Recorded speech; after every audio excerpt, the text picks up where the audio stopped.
한번 따라 하실까요? 이런 서성이 있습니까? 이런 스승이 있습니까? 자, 디모데 전서에 이어서 디모데 후서라고 하는 성경을 매주 수요일마다 살펴보게 될 터인데요. 디모데 후서는 바울 사도가 지은 성경 중에 제일 뒤에 지은 성경입니다. 제일 앞에 지은 성경을 데살로니가 전서라고 흔히 이야기하고, 바울 사도가 기록한 성경 중에 제일 마지막에 지은 성경이 바로 디모데 후서라고 하는 성경입니다. 사도 바울이 3차 전도 여행, 선교 여행을 끝나고 예루살렘에 올라와 가지고 소란이 일어서 정치범으로 몰렸는데, 난 로마 시민이니까 난 로마에 가서 황제에게 재판을 받겠다. 그래서 백부장 율리오라고 하는 사람이 호송대장이 되어서 지중해 배를 타고 로마까지 가다가 풍랑도 만나고 구사일생으로 살아나서 어디에 갔느냐 하면 로마에 갔어요. 로마에 갔는데 아마도 제가 경중해서 그런지는 모르겠지만, 감옥이 만원이었는지는 모르겠지만, 이때 사도 바울을 소위 말하는 정식 감옥이 아니라 가택에 연금하는 상태로 두고 로마 황제의 재판을 기다리게 했습니다. 왜냐하면 황제는 한 명인데 로마 시민권자가 많아서 재판을 받으러 오는 사람들이 너무도 많다 보니까 대기하는 거예요. 근데 대기하는 장소가 감옥이 아니라 셋집을 하나 얻게 만들고, 그 셋집에서 가택연금 상태에서 그 집을 나가지 못하는 상태에서 거기서 이제 로마 황제의 재판을 기다렸던 거예요. 그러니까 얼마나 전도하기 좋아요. 자기는 나갈 수는 없지만 찾아오는 사람은 찾아올 수 있잖아요. 그래서 로마에서 사도 바울이 복음을 열심히 전했습니다. 비록 감옥에 가택연금되어서 재판을 기다리고 있었지만 그때 열심히 복음을 전했던 거예요. 그런데 로마 황제가 바뀌어버렸습니다. 그 유명한 누가 되느냐 하면 네로라고 하는 사람이 이 와중에 드디어 황제가 된 거예요. 네로가 처음부터 폭군은 아니었습니다. 네로가 꽤 괜찮은 사람이고 정치도 잘하고 나라도 잘 다스렸던 사람인데, 가면 갈수록 우리나라의 연산군처럼 이상하게 변해버린 그런 황제라고 볼 수 있습니다. 네로가 모든 기결수, 쉽게 이야기하면 재판을 안 받고 대기하고 있는 모든 사람들을 무죄하고 뭐라고 한 거예요? 석방을 해준 거예요. 우리로 치면 3.1절 특사, 강복절 특사 이런 것처럼 전부 죄 없다. 굳이 뭐 재판 안 해도 되니까 전부 내보내라. 그래서 드디어 누가 자유의 몸이 되느냐 하면 사도 바울이 자유의 몸이 된 거예요.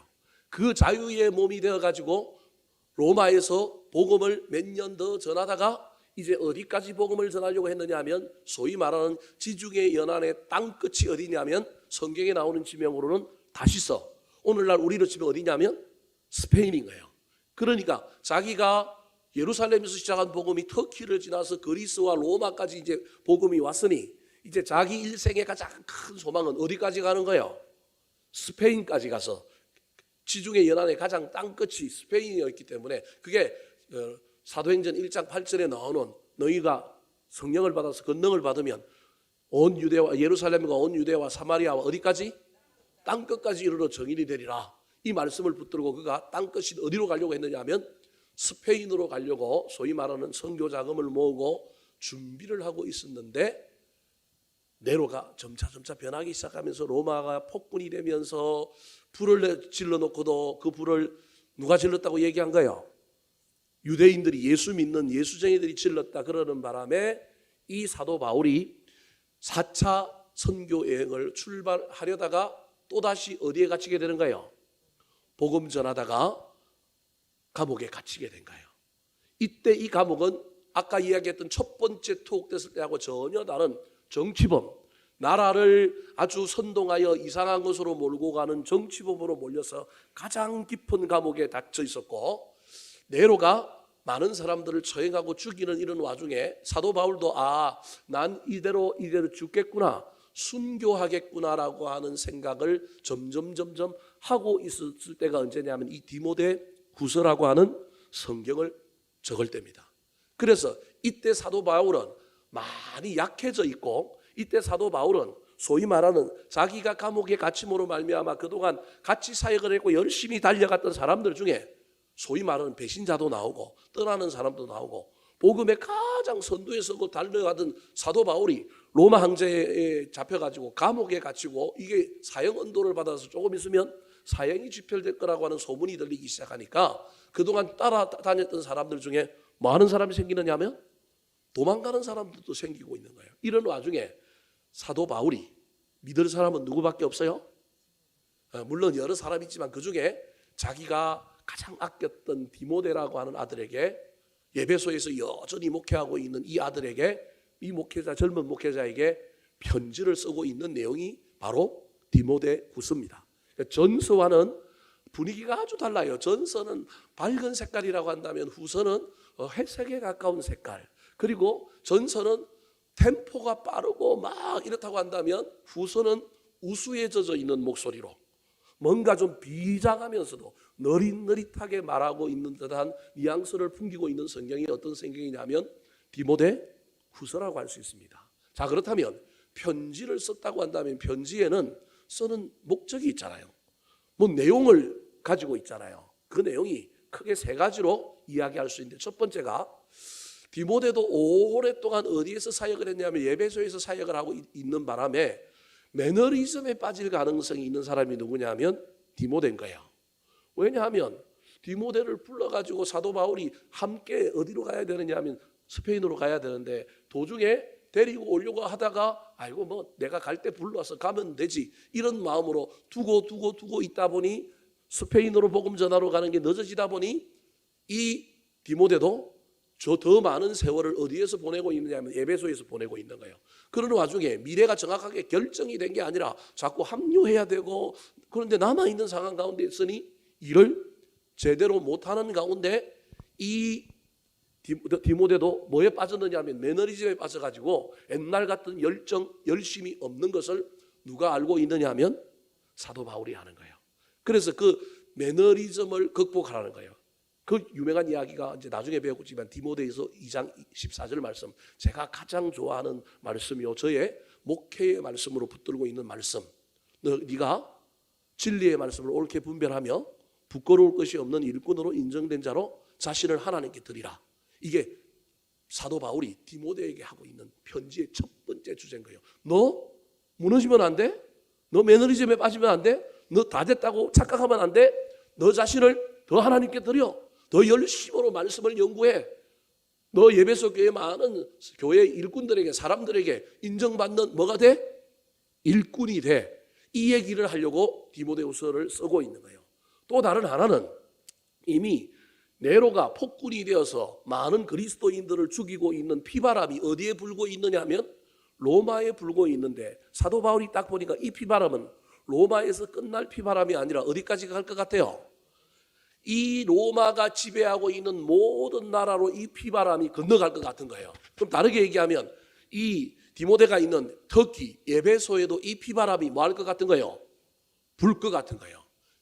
지금 사도 바울은 이 고난의 피바람을 지금 몸소 겪고 있지만, 아직 디모데는 겪고 있지 않지만 머지 않은 날에 저 에베소라고 하는 도시에도 로마 황제의 핍박과 고난이 펼쳐질 텐데, 그 고난에 흔들리지 않는 일꾼들, 흔들리지 않는 성도들, 흔들리지 않는 교회를 더욱더 어떻게 하라는 거예요?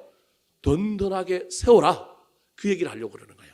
세 번째가, 그리고 난 다음에 너의 목회의 후임자를 내가 보낼 테니, 그 후임자가 누구냐면 두기고라고 하는 사람입니다. 이 두기고는 사도 바울이 골로새, 라오디게아 이런 교회, 갈라디아 이런 교회에 편지를 쓸 때 그 편지를 주로 뭐 하고 가는 사람이냐 하면 들고 가는 사람이에요. 우리로 치면 사도 바울의 대사예요. 아주 꽤 괜찮은 사람이 이게 두기고예요.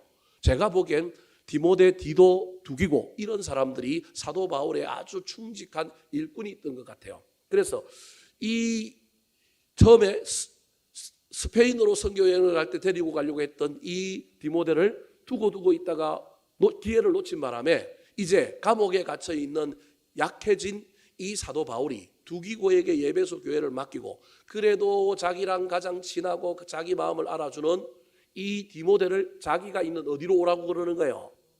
감옥으로 와서 네가 오면 내가 좀 힘을 얻고 내가 좀 위로를 얻고 내 생명이 얼마 남지 않았으니, 내가 이제 달려갈 길이 얼마 남지 않았으니 너하고 마지막 얼굴 보고 좀 마무리 인사하기를 원한다. 너 빨리 와라. 그 세 번째는 네 할 일 다 단돌이 잘해놓고 나한테 오라고 하는 내용을 담고 있는 것이 바로 디모데후서입니다. 특별히 3절과 관련하여 사도 바울이 디모데를 자기가 감옥에 갇혀서 사행수로 마지막 시간을 두고 있는 이때에 제일 보고 싶어 했던 사람 중에 한 사람이 디모데였다라는 것을 디모데후서 여러 곳에서 이야기하고 있습니다. 그 중에서도 두 군데만 한번 찾아볼까요? 자, 오늘 본문 4절 같이 한번 읽어보겠습니다. 시작. 1장 4절입니다. 시작. 내 눈물을 생각하여 너 보기를 원함은 내 기쁨이 가득하게 하려 함이니. 내가 너를 보기를 원한다. 내 감옥에 있는데 네가 오면 좋겠다는 거야. 네가 오면 나한테 기쁨이 가득하겠다. 너는 내 기쁨이다. 그렇게 표현하고 있는 거예요. 더 나아가서 편지 마지막으로 가면, 4장이 마지막에 있는 마지막으로 가면 직설적으로 얘기합니다. 자, 4장 9절 10절 말씀 시작. 너는 어서 속히 내게로 오라. 데마는 이 세상을 사랑하여 나를 버리고 데살로니가로 갔고, 그레스게는 갈라디아로, 디도는 달마디아로 갔고. 뒤에 두 사람 간 건 복음 전하러 간 거고, 앞에 저 자기를 버리고 간 사람, 데마라고 하는 사람은 배신자인가요? 배신하여 가는 사람도 있고, 사역 때문에 떠나간 사람도 있고, 자기가 홀로 있는데 너무 외롭단 말이에요. 이 나의 외로움을 채워주고 또 얼굴도 못 받고 오랫동안 예배소에 있는 바람에 떨어져 있었는데, 내가 이제는 하나님 나라 갈 것 같으니 너 얼굴 한번 봐야 되겠다. 너는 속히 오라 그러는 거예요. 근데 나중에 보면 오라고 그러면서 뭐도 갖고 오라 그러냐면 성경책도 갖고 오라 그러고요. 뭐도 갖고 오라 그래요? 겉옷도 갖고 오라 그래요. 누구 집에 가보라고 하는 사람 집에 맡겨놨던 겉옷도 갖고 오라는 거예요. 그 말은 감옥이지만 거기서 뭐 하겠다는 거예요? 겉옷 입고 뭐 하겠다는 거예요? 기도하겠다는 거예요. 뭘 읽겠다는 거예요? 성경 읽겠다는 거예요. 바울이 대단한 거예요. 인생의 마지막 사행수로 자기가 죽을 위기 앞에 있는데도 그의 인생의 마지막은 여전히 하나님께 가까이 가겠다, 그런 이야기를 하고 있는 겁니다. 자, 이런 디모데가 지금 누구한테 편지를 쓰고 있느냐 하면 저 세 가지를 전달하기 위하여 바로 에베소에서 오랫동안 목회자 역할을 하고 있는 디모데에게 편지를 씁니다. 서성이 누구에게 편지를 보내느냐 하면 제자에게 편지를 보냅니다. 이런 말이 있습니다. 참된 스승이 있는 나라는 결코 망하지 않고, 아버지가 인생의 스승인 아들은 반드시 형통하며, 아들이 아버지를 스승으로 따르는 아버지는 이 세상에서 가장 행복한 사람이다. 여러분, 우리나라에 그래서 스승들이 많이 있어야 합니다. 원로들이 있어야 하고요. 요즘 젊은 세대들이 컴퓨터라든지 지식이 우리보다 훨씬 더 많기 때문에 무시하는 경향이 있지만, 모든 공동체는 누가 있어야 되느냐 하면 원로들, 어른들이 있어야 돼요. 특별히 스승이 될 만한 사람들이 있어야 합니다. 사도 바울과 디모데는 그런 관계였습니다. 제자와 스승. 그런데 그냥 제자와 스승인 걸 넘어서서 사도 바울은 디모데에게 그냥 스승이 아니라 어떤 스승이었느냐 하면 아버지와 같은 스승이었습니다. 그냥 스승이 아니라 아버지와 같은 스승입니다. 자, 오늘 본문 2절 말씀 같이 한번 읽어볼까요? 오늘 본문 2절입니다. 2절 시작. 사랑하는 아들 디모데에게 편지하노니 하나님 아버지와 그리스도 예수 우리 주께로부터 은혜와 긍휼과 평강이 내게 있을지어다. 자, 스승 사도 바울이 디모데에게 편지를 쓰는데 스승과 제자의 관계인데, 스승과 제자의 관계를 사도 바울은 한껏 더 성화시켜서 높여서 이야기를 하고 있는데 뭐라고 얘기하고 있는 거예요? 아들이라는 거예요. 그럼 이거 두 개를 합치면 사도 바울은 디모데를 제자인 동시에 뭘로 여기고 있는 거예요? 아들로 여기고 있는 거예요. 다르게 이야기하면 디모데는 사도 바울을 스승인 동시에 어떤 스승인 거예요? 아버지와 같은 스승인 거예요. 얼마나 밀접하고 얼마나 귀한 관계인지 모릅니다.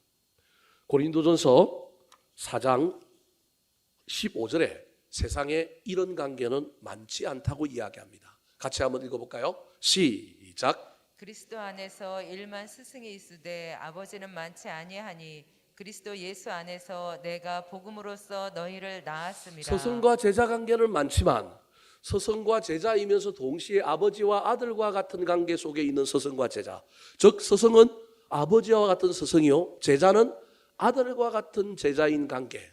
너무 멋진 관계란 말이에요. 너무 귀한 관계란 말이에요. 세상에 그런 관계가 간혹 있기도 하지만 오늘 본문에서 사도 바울과 디모데는 그런 관계였다라는 겁니다.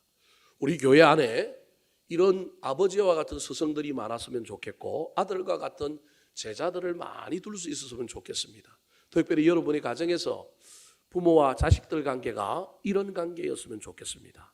단순히 자식 관계를 넘어서서 때로는 아버지의 삶을 본받고 따라가고 아버지에게 배우려고 하고 엄마에게 배우려고 하고, 여러분 그렇다면 그것처럼 멋진 일이 어디 있겠습니까? 특별히 우리 교회 안에는 이런 일들이 많아져서 이 일 때문에 교회가 성장하고 부흥할 뿐만 아니라 이곳에서 신앙생활하는 사람들은 모델이 있다, 저런 사람 멋지다, 저런 신앙생활을 해야 되겠다, 그런 놀라운 일들이 우리 교회 안에 넘쳐 흐르게 되기를 우리 구주 예수 그리스도의 이름으로 축원합니다. 자, 그렇다면 아버지와 같은 서성이었던 이 사도 바울의 모습은 오늘 본문에 어떻게 나타날까요? 바울에게서 배워야 할 아버지와 같은 서성의 태도는 어떤 태도일까요? 첫 번째입니다. 따라 하시겠습니다. 밤낮으로 기도하며 감사하는 서성.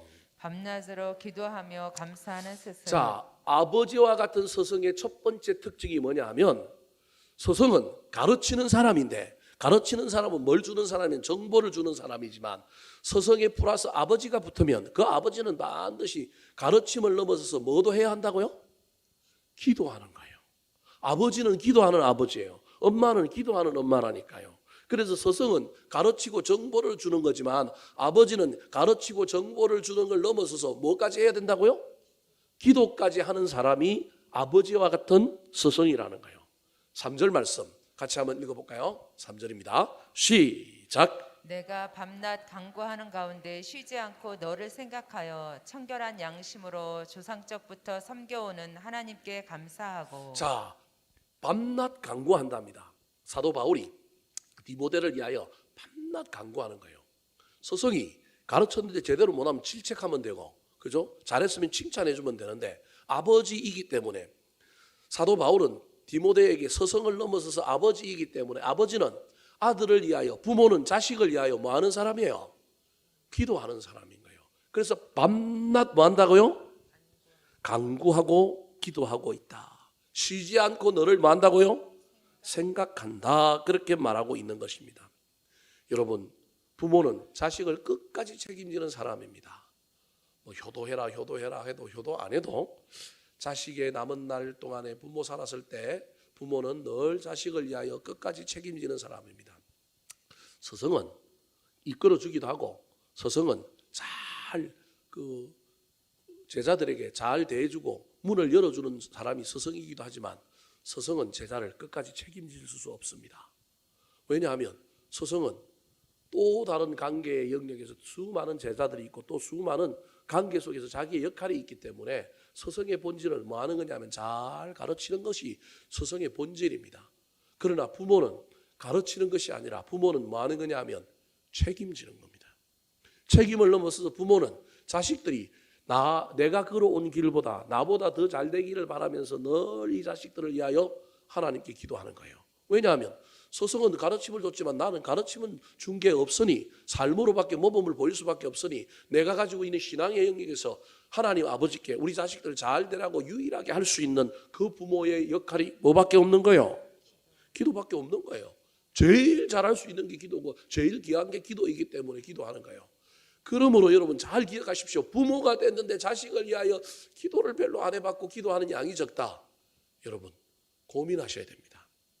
부모로서의 제일 중요한 역할이 돈도 주고요, 교육도 시켜주고요, 미래를 위하여 길도 열어줘야 되지만, 부모가 자식에게 제일 많이 주어야 할 게 뭐라고요? 기도입니다. 여러분 기도를 많이 주지 않고 돈을 많이 주고 뭘 많이 주고 있으면 나는 아버지, 즉 부모가 아니라 뭐냐면 서성으로 끝나고 있을지도 모릅니다. 여러분 제발, 서성의 자리도 귀한 자리지만 그 서성의 자리를 넘어서서 부모라고 한다면 저와 여러분이 자녀들에게 제일 많이 주어야 할 일이 기도여야 한다는 사실을 잊어버리지 말고, 우리 평생에 내 인생을 돌아보았을 때 내가 우리 자식들에게 돈을 제일 많이 준 게 아니라 기도를 제일 많이 주었다라고 고백할 수 있는 저와 여러분이 되기를 축원합니다. 다시 한번 3절을 보여주실까요? 밤낮 기도하는데 그럼에도 불구하고 저 기도 가운데 이 사도 바울이 디모데를 향하여 기도할 때마다 빠뜨리지 않는 것이 하나 있는데 그게 뭐였다고요? 감사라는 거예요. 감사. 여러분 누군가를 위하여 기도하는데, 저와 여러분이 멀리 있는 자녀, 가까이 있는 자녀를 위하여 기도하는데 그 자녀를 위하여 기도하면서 하나님 우리 자식에게 이러이러한 일이 있어서 이게 있어서 이러해서 감사합니다라고 기도하는 부모가 그렇게 많지 않을 수 있다는 걸 기억하셔야 됩니다. 뭘 고쳐주세요, 뭘 해주세요, 어떻게 되게 해주세요, 승진시켜주세요, 집 사게 해주세요, 차 사게 해주세요, 이렇게 기도할 수는 있는데 하나님께 내 자식을 위하여 기도하면서 하나님 우리 자식의 이러이러한 모습 이런 것 때문에 뭐 하다고요? 감사합니다라고 기도하기는 쉽지 않은 거예요. 여러분 여기에 부모가 자식을 향한 믿음이 있는 거예요. 자식에 향한 그 뿌듯함이 있는 거예요. 그리고 이 자식에 대하여 세상의 어떤 다른 자식들과 비교하는 가운데 못나고 막 이런 것이 없는 거예요. 자식이라고 하는 존재 살아있는 것만으로도 뭐 한 거예요?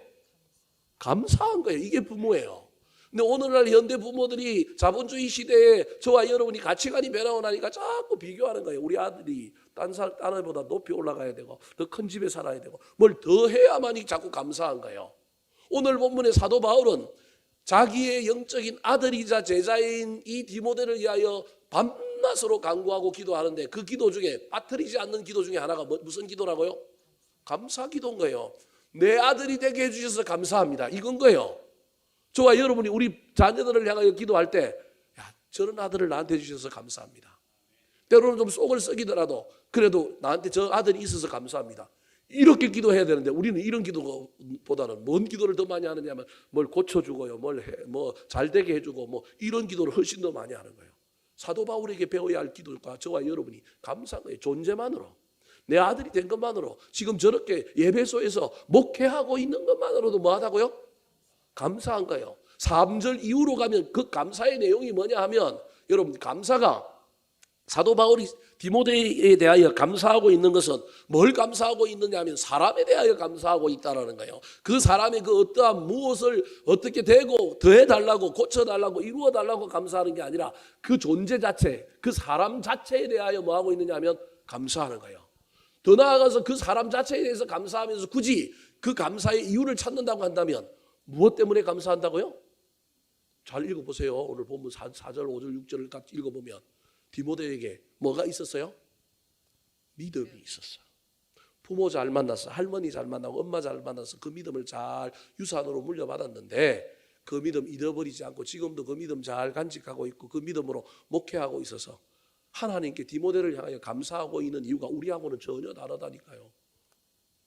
그가 성진했기 때문에 그가 출세했기 때문에 디모데가 뭘 가졌기 때문에 감사하는 게 아니고 디모데에게 뭐가 있어서 감사하다고요? 거짓 없는 믿음, 청결한 양심 이런 것이 있어서 뭐 하다고요? 감사하다라는 거예요. 사랑하는 성도 여러분, 이게 진짜 아버지의 기도입니다. 서성의 기도는 업적을 가지고 기도할 수밖에 없습니다. 서성의 기도는 잘 됐느냐 잘 못 됐느냐 뭘 어떻게 되는가에 대한 기도를 할 수밖에 없지만 아버지의 기도는 여러분 그 기도하고 있으면 아버지는 자격이 없습니다. 그 아버지는 그게 아니라 그 아들의 존재 때문이라도 뭐 할 수 있다고요? 감사하는 거예요. 그렇게 감사하면 하나님께서 그 감사의 열매를 맺게 해주셔서 잘 되게도 해주실 거예요. 사랑하는 성도 여러분, 저와 여러분이 누군가를 향하여 특별히 저와 여러분이 서성의 자리를 넘어서 영적인 아비의 자리로 나아갈 때 한 영혼의 소중함을 알고 그들을 위하여 기도해 줄 뿐만 아니라 그들이 뭔가 이룬 것, 뭔가 잘된 것 이런 것만 갖고 감사하는 것이 아니라 그들의 존재만으로 감사하고 우리 교회에 있게 해주셔서 감사하고 우리 교회에서 이런 역할을 감당하고 있는 것만으로도 감사할 수 있는 저와 여러분이 되기를 예수님의 이름으로 축원합니다. 두 번째, 저와 여러분이 사도 바울에게서 배워야 할 아버지와 같은 서성의 모습은 어떤 모습일까요? 따라 하시겠습니다. 칭찬과 격려와 위로를 주는 서성. 칭찬과 격려와 위로를 주는 스승. 첫 번째는 기도하는 사람이 아버지와 같은 서성이라 그랬습니다.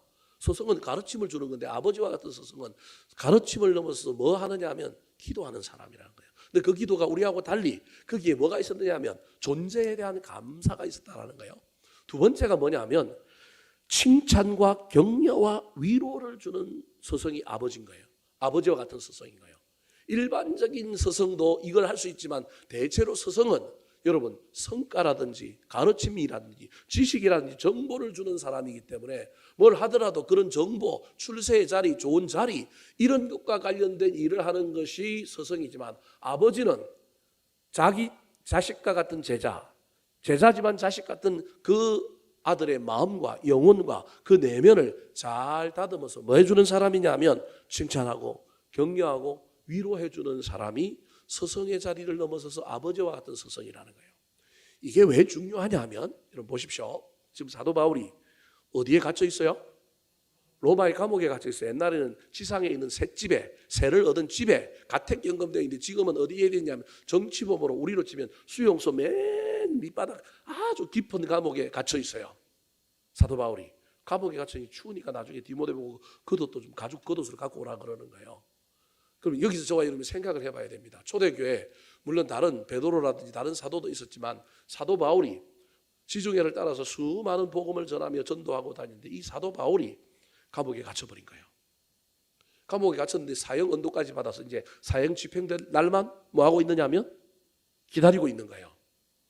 수많은 사람들이 동요했을 겁니다. 수많은 사람들이 막 불안해했을 겁니다. 관계가 가까우면 가까울수록 이 불안은 어떻게 될까요? 더 커졌을 겁니다. 그럼 이제 디모데 이야기로 옮겨가 봅시다. 자, 디모데도 소식이 있고 기가 있으니 사도 바울이 감옥에 갇혔다. 사형 언도를 받았다. 얼마 있지 않아서 뭐 할 거다? 죽을 거다. 사형이 집행될 거다라고 하는 소문을 들었습니다. 디모데와 사도 바울은 스승과 제자의 관계를 넘어서 아버지와 아들과 같은 관계입니다. 그럼 이 디모데의 마음에 얼마나 낙심이 크겠습니까? 얼마나 여기에 수많은 어려움과 내면의 갈등과 긴장, 내가 이 목회를 그대로 해야 돼, 말아야 돼, 여기 있어야 돼, 말아야 돼.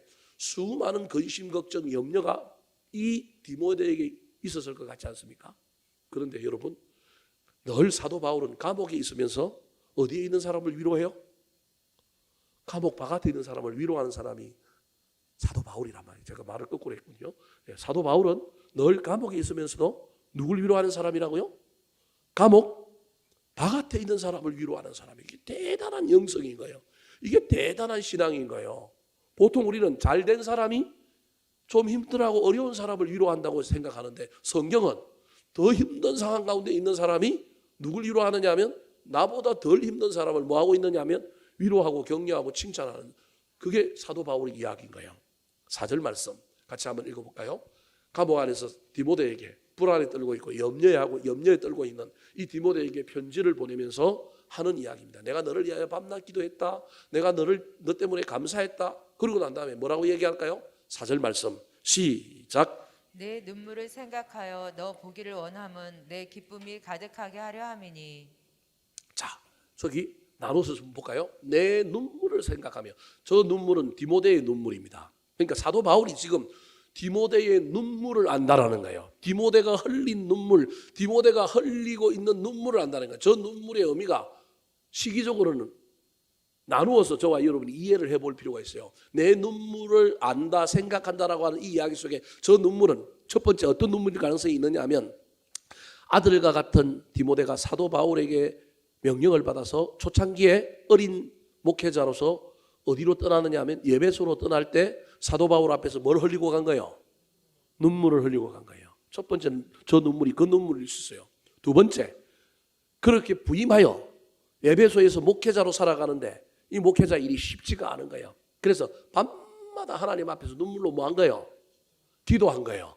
그 눈물을 누가 안다라는 거예요? 사도 바울이 안다라는 거예요. 세 번째, 지금 사도 바울이 감옥에 갇혀 있고 감옥에 갇혀 있는 것 때문에 그 안타까워하는 마음으로 사도 바울을 위하여 눈물로 울고 눈물로 기도하고 있는 디모데의 눈물을 누가 안다라는 거예요? 사도 바울이 안다라는 거예요. 그럼 저기에는 그런 의미가 들어있는 거예요. 여러분, 우리는 저 이야기를 읽을 때 아무런 감동이 안 되지만 여러분, 디모데는 저 단어 한 단어에도 마음이 녹는 거예요. 여러분, 간혹 제가 여러분에게 설교할 때 저도 여러분의 상황을 잘 모르지만 여러분의 마음을 다 아는 듯한 어떤 단어 하나, 표현 하나가 여러분 가슴에 꽂히면 설교의 내용과 주제는 전혀 딴 건데 그 단어 하나 때문에 뭘 받았다고요?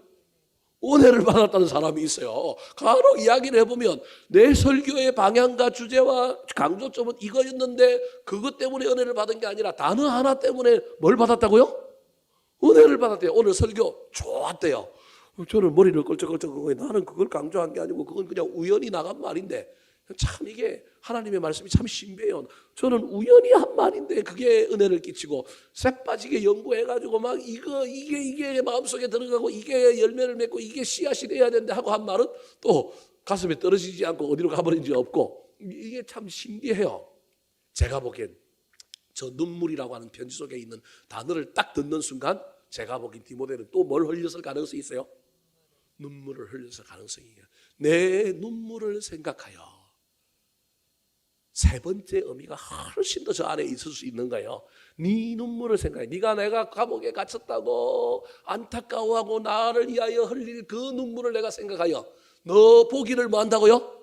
원한다. 여러분, 이거면 그냥 다 끝난 거 아니에요 벌써? 디모데가 이 편지를 받는 순간에 자기가 눈물을 흘리면서 아버지와 같은 서성을 위하여 내가 이 목회를 그만두고 저기를 가야 돼. 아이고, 감옥에 갇혔다는데 사형언도를 받았다는데 안타까워하고 막 눈물을 흘리고 있었는데 편지가 딱 왔는데, 야, 네 눈물을 생각하여 내가 너 뭐 한다고요? 보기를 원한다라는 거예요. 근데 더 나아가서 내가 너를 보면 내 기쁨이 뭐 하겠다고요? 가득하겠다라는 거예요. 여러분, 이런 거는 연애 편지보다 더 진한 내용이에요. 이 말을 들으면 저 말이 무슨 말인지 아는 사람은 저 말 한마디에 그냥 뻑 가는 거예요. 남자들도요, 여자들하고 달리 감성이 있어서 저런 말들이 다 가슴에 꽂히면요, 저건 그냥 다 해결되는 거예요. 제가 보기엔 디모데가 저 4절의 말씀을 딱 읽는 순간 자기의 눈물을 한대요. 자기가 노심초사하면서 사역도 지켜야 되는데 서성한테도 달려가야 되는데 막 이러고 있는 그 간절한 내 마음, 그 마음을 누가 알고 있느냐 하면 서성 사도 바울이 알고, 내가 네 눈물을 생각하여 내가 너를 뭐 하기를 원한다? 보기를 원한다. 그래서 네가 나한테 오면 네 존재가 내 기쁨이다. 내가 감옥에 있지만 네 얼굴 한 번 보면 내가 어떻게 하겠다고요? 기뻐하겠다라는 거예요. 이거 얼마나 위로가 됐을까요? 여러분, 서성은 사람을 위로하는 사람이고요, 낙심한 사람을 많은 사람이냐면 일으켜 세우는 사람입니다. 더 나아가서 칭찬함으로 뭘 주는 사람이냐면 용기를 주는 사람입니다. 5절 말씀 같이 한번 읽어볼까요? 5절 시작. 이는 내 속에 거짓이 없는 믿음이 있음을 생각함이라. 이 믿음은 먼저 내 외조모 로이스와 내 어머니 유니게 속에 있더니 내 속에도 있는 줄을 확신하노라. 여러분, 이거 이제 아까는 위로라고 한다면 지금은 뭐냐면 칭찬인 거예요. 갑자기 뜬금없는 이야기가 사실은 저 안에 있지만 저 이야기는 무슨 이야기냐면, 야, 너 출신 성분이 좋아갖고 너 믿는 집안에 태어나갖고 너 참 어릴 때부터 신앙교육 잘 받았는데 그거 뭐 고난을 좀 겪고 어려운 일을 겪고 나면 그거 없어질 줄 알았는데 네가 물려받은 믿음이 지금도 뭐 하더라? 있다라는 거예요. 그 말은 네가 믿음을 어떻게 했다는 거예요? 잘 지켰다. 그러면서 뭐라고 얘기하면 네 속에도 있는 줄을 뭐 하노라? 확신하노라. 자, 이 디모데의 믿음을 칭찬할 뿐만 아니라 난 너를 믿는다. 난 확신한다. 비록 지금 우리 몸이 떨어져 있고 내가 네 눈물을 알고 내가 너를 보기 원하고 네가 오면 나는 참 기쁘겠지만 너는 믿음으로 사역을 해야 될 자리가 있지 않느냐. 네가 그 속에서 이런 흔들리는 상황 가운데서 내가 감옥에 갇히고 막 흔들리고 그럼에도 불구하고 너는 흔들리지 않는 믿음으로 여전히 그 자리를 지키고 있는 것을 누가 안다라는 거예요? 내가 안다. 지금 그 얘기하는 거예요. 넌 믿음이 있어서 흔들리는 상황 가운데서도 너는 흔들리지 않고 그 자리를 지키고 있구나. 너 참 잘했다. 너 정말 멋지다. 너 진짜 믿음의 사람이다. 믿음의 사람은 안 흔들리는 거야. 내가 감옥에 갇혀도 로마 황제 네로가 핍박을 해도 고난이 밀려와도 흔들리지 않는데, 야, 너는 그런 믿음이구나. 넌 부모에게 믿음 잘 물려받아갖고 넌 좋은 가문에서 태어나가지고 고난 오면 그냥 다 망가질 줄 알고 다 믿음에서 떠날 줄 알았는데, 그게 아니네. 네 믿음은 어떤 믿음이냐면 진짜 믿음이라는 거예요. 사랑하는 성도 여러분, 저와 여러분의 삶에도 누군가를 위로하는 사람이 되시기 바랍니다. 저도 어릴 때 젊었을 때 결혼하고 갓 되어서 아이들이 잘못하거나 그러면 가르쳐서 서성처럼 이게 틀렸고 이게 맞다라고 가르쳐주면 아이들이 잘 알아듣고 그 길로 갈 줄 알았습니다. 근데 절대 그렇게 될까요? 안 될까요? 안 되고 반발 심리만 일어납니다. 그런데 나이가 들고 나니까 참고 인내하고 기다려주면서 위로하고 격려하니까 나중에 변하고 새로워지는 놀라운 일들을 많이 보게 됩니다.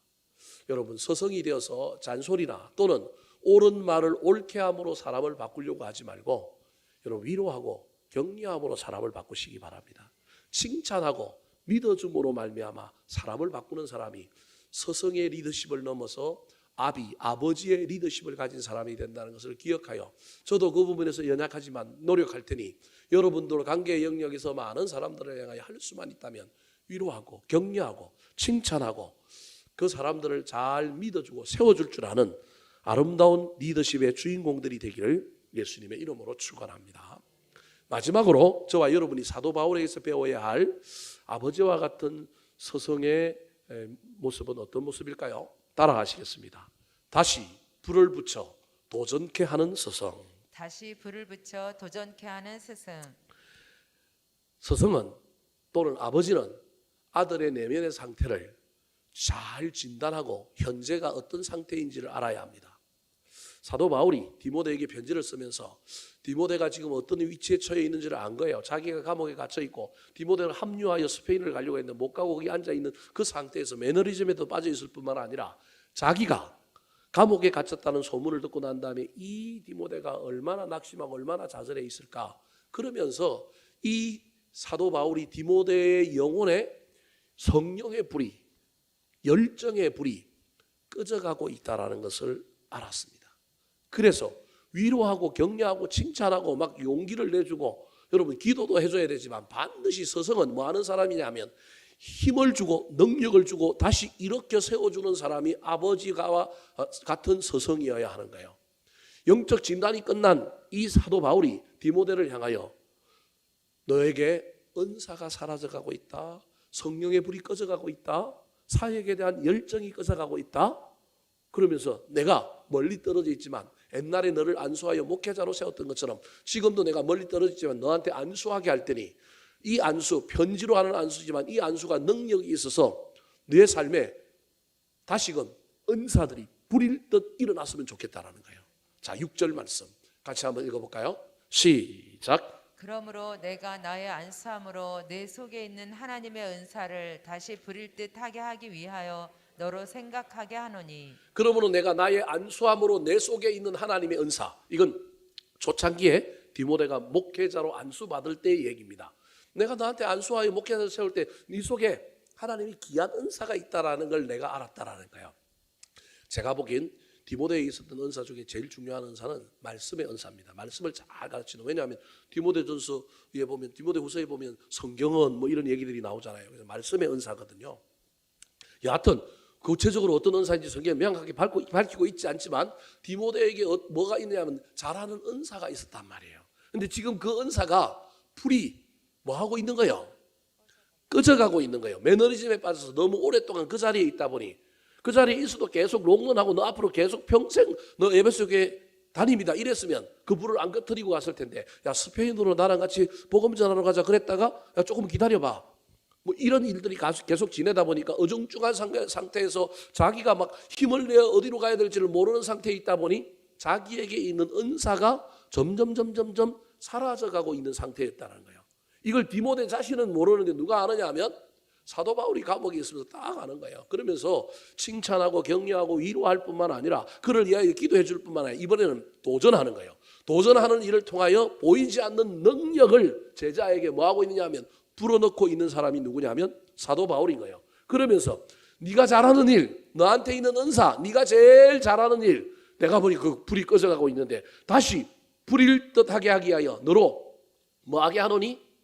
생각하게 하노니. 그 말은 너 은사 꺼져가고 있다는 거 내가 지적할 테니 너 한번 생각해봐라. 도전하고 있는 거예요. 사랑하는 성도 여러분, 지금 저와 여러분에게 불이 꺼져가고 있는 것은 없습니까?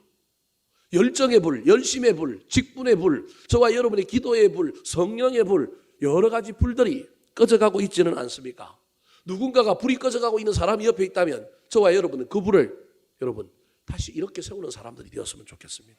완전히 꺼지기 전에 모닥불을 피우듯이 나무를 지펴주고 누군가가 옆에서 도와줘야 하지 않겠습니까? 디모데가 지금 그런 상태였는데 그 일을 누가 하고 있는가요? 감옥에 있는 사형수인 사도 바울이 디모데가 은사가 사라져가고 있고 불이 꺼져가고 있다는 걸 깨닫고 난 다음에 그 불을 지피고 있는 거예요. 지금 지피기 위하여 사도 바울이 편지 보내갖고 도전하는 거예요. 은사가 사라져가고 있다. 은사가 불일 듯 일어났으면 좋겠다. 그러면 그 은사가 사라졌다라고 하는 건 무엇으로 알 수 있을까요? 7절 말씀 같이 한번 읽어볼까요? 시작. 하나님이 우리에게 주신 것은 두려워하는 마음이 아니요 오직 능력과 사랑과 절제하는 마음이니. 자기가 로마에서 네로 황제에게 붙잡혀서 사형 언도를 받고 감옥에 갇혀 있다. 그 이야기 때문에 모든 주변에 있는 사람들이 다 두려워 떨지만, 야, 너는 거짓 없는 믿음, 청결한 믿음, 넌 믿음을 가지고 있잖아. 너 여전히 예배소에서 사역 잘하고 있는데 너마저도 네 마음속에 뭐가 있다고요?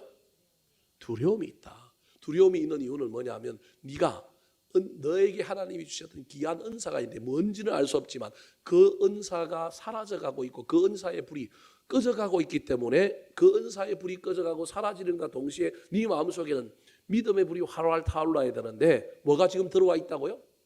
두려움이 들어와 있다는 거예요. 로마 황제에 대한 두려움, 미래에 대한 두려움, 사역에 대한 두려움, 이 두려움이 있다는 거예요. 그러면서 뭐라고 얘기하느냐 하면 은사를 부릴 듯 일어나게 만들고 다시금 성령의 기름을 붓고 다시금 모닥불을 피우면 두려움은 사라지고 하나님이 우리에게 주시는 건 두려워하는 마음이 아니라 뭘 주신다고요? 능력과 사랑과 절제하는 마음을 준다. 나한테 그런 마음이 있느냐? 없으면 네 은사가 지금 사라져가는 거니까 두려움을 몰아내려고 할 때 두려움을 몰아내는 방법 중에 하나가 네가 잘하는 일을 하면 된다는 거예요. 여러분 기억하십시오. 혹시 지금 저와 여러분이 미래에 대한 두려움, 앞날에 대한 두려움 때문에 마음속에 두려움이 가득 차 있을 때 하나님이 나에게 가장 잘하게 하신 일이 무엇인지, 하나님이 나에게 주신 은사가 무엇인지 다시금 그 은사를 붙들고 그 은사를 가지고 실험하며 성부하시기 바랍니다. 의도적으로 두려움을 쫓아내려고 해서 쫓아내어지면 좋겠지만 그게 잘 안 되는 사람은 내 속에 있는 은사, 내 속에 있는 열심, 내가 옛날에 정말로 미친 듯이 붙들고 살았던 그 열심과 그 열정, 그 은사를 다시금 불러 일으키시기 바랍니다. 그러면 두려움이 사라집니다. 그러면 두려움이 사라지고 은사가 부릴 듯 일어나면 어떤 현상이 벌어질까요? 8절 말씀 같이 한번 읽어보겠습니다. 8절입니다. 시작. 그러므로 너는 내가 우리 주를 증언함과 또는 주를 위하여 갇힌 자 된 나를 부끄러워하지 말고 오직 하나님의 능력을 따라 복음과 함께 고난을 받으라. 뭘 받으라고요? 고난 받으면 은사가 부릴 듯 일어난 거고 두려움은 사라지고 하나님이 나한테 주신 마음들이 가득해서 담대해졌다는 거예요. 지금 디모데는 은사도 사라질 뿐만 아니라 마음에 두려움과 염려가 가득 차 있고요. 그래서 뭘 안 하고 있느냐 하면 8절 보십시오. 그러면 너는 내가 우리 주를 뭐함가? 정언함가? 또 주를 위하여 갇힌 자 된 나를 뭐 하지 말고? 다른 말로 반대로 얘기하면 뭐 하고 있는 거예요? 현실은 부끄러워하고 있는 거예요. 정언을 할까요? 안 할까요? 안 하고 있는 거예요. 정언하면 뭘 받기 때문에? 고난을 받기 때문에. 로마 황제가 복음 전한다고 싫어하니까. 그런데 뭐라고 했냐면 네 능력으로 하지 말고 오직 하나님의 능력을 따라 복음과 함께 뭘 받으라고요? 고난을. 이건 도전입니다. 능력을 잃어버린 이 디모데에게, 불을 잃어버린 디모데에게 불을 다시 지피면서 먼 곳에 있으면서 편지를 보내면서 능력을 뭐하고 있느냐면 전수하고 있는 겁니다. 편지 하나로 뭘 하고 있느냐면 잃어버렸던 소명, 열정, 열심을 불러일으키는 사람입니다. 여러분 서성은 모름지기 능력이 있어야 될 뿐만 아니라 그의 능력은 낙심한 자를 일으켜 세우고 재무장시키는 사람이어야 합니다. 낙심한 제자가 서성을 만나고 오면 위로를 받고 힘을 얻을 뿐만 아니라 능력자가 됩니다. 그게 진짜 서성입니다. 왜냐하면 서성은 혼내고 책망하는 사람이 아니라 능력을 전수하는 자이기 때문에 그렇습니다. 여러분 엘리야가 자기 스승 엘리사가 불말과 불병거를 타고 성천하려고 할 때 뭐라고 불러요? 내 아버지요, 내 아버지요 그렇게 부릅니다. 엘리사와 엘리야 사이도 단순한 스승과 제자 사이가 아니라 무슨 사이였다는 걸 이야기하는 거예요. 아버지와 아들 사이였다는 걸 얘기하는 거예요. 내 아버지요, 내 아버지요, 이스라엘의 마병과 병거요, 나한테 뭘 달라고요? 갑절의 능력을 달라고. 옷을 벗어가지고 올라가는 그 엘리야를 향하여 던지지 않습니까? 옷을 벗어서 던졌다라고 하는 이 의미는 모든 것을 항복하고 주권에 맡긴다는 의미입니다. 그랬더니 엘리사에게 엘리야가 자기 능력보다 더 큰 갑절의 능력을 엘리사에게 엘리야가 주잖아요. 아버지는요 아들에게 다 주는 사람입니다. 능력을 주는, 여러분 재산만 물려주지 말고 능력을 좀 물려주라니까요. 낙심한 아들을 위로하여 세우는 능력, 힘을 잃고 뭔가 좀 방황하고 있는 아들에게 정신을 차리고 막 일깨워갖고 막 불일 듯 일어나게 만들어가지고 재무장하여 도전케 하는 능력, 이게 아버지와 스승이 가지고 있는 능력이어야 한다는 사실을 기억하시기 바랍니다. 말씀을 마치려고 합니다. 사랑하는 성도 여러분, 스승이 없는 사람은 불행한 사람입니다. 그러나 참 스승이 있는 사람은 행복한 사람입니다. 하지만 스승의 능력을 전수받지 못한 사람도 안타까운 사람입니다. 스승이 있는데도 스승을 스승처럼 여기지 않고 대면대면하고 그냥 적당히 거리를 두고 있고 그 스승에게 뭔가를 받아 누리려고 하지 않고 독고다이로 자기 혼자 살려고 한다면 그것처럼 안타까운 일이 어디 있겠습니까? 예수 그리스도는 우리 인생의 최고의 스승입니다. 사람 스승도 있어야 하지만 여러분 힘들고 어려운 일을 만날 때 주님의 능력을 입으시기 바랍니다. 복음의 능력, 아까 예수 그리스도의 능력으로 말미암아 복음과 함께 고난을 받으라 그랬는데 예수 그리스도의 능력은 다른 게 아닙니다. 아까 이미 사도 바울이 7절에서 이야기했지 않습니까? 예수 그리스도의 능력은 여러분 두려워하는 상황 속에서도 뭐 하지 않는 거라고요? 두려워하지 않는 게 능력입니다. 두려워하는 상황 속에서도 사랑하며 섬기는 사람이 능력 있는 사람입니다. 할 수 있는데도 뭐 하는 거예요? 절제하여 안 하는 것이 능력이라고 하는 사실을 기억하셔서 저와 여러분이 스승이 되든 또는 제자가 되든지 간에 스승이 되려면 아버지와 같은 스승이 되시고 제자가 되려면 정말로 스승의 능력을 물려받는 그러한 제자가 되어 고난도 이기고 환난도 이기고 두려움은 쫓아내고 우리 안에 여러분 능력이 나타나고 그 능력이 사랑하는 데 쓰이고 능력이 있음에도 불구하고 겸손하여 절제할 줄 아는 참된 제자들이 되시기를 우리 구주 예수 그리스도의 이름으로 축원합니다. 한번 따라 하실까요? 이런 스승이 있습니까? 이런 스승이 있습니까? 아버지와 같은 스승, 아버지와 같은 스승, 밤낮으로 기도하며 감사하는 스승, 밤낮으로 기도하며 감사하는 스승, 칭찬과 격려와 위로를 주는 스승, 칭찬과 격려와 위로를 주는 스승, 다시 불을 붙여 도전케 하는 스승, 다시 불을 붙여 도전케 하는 스승,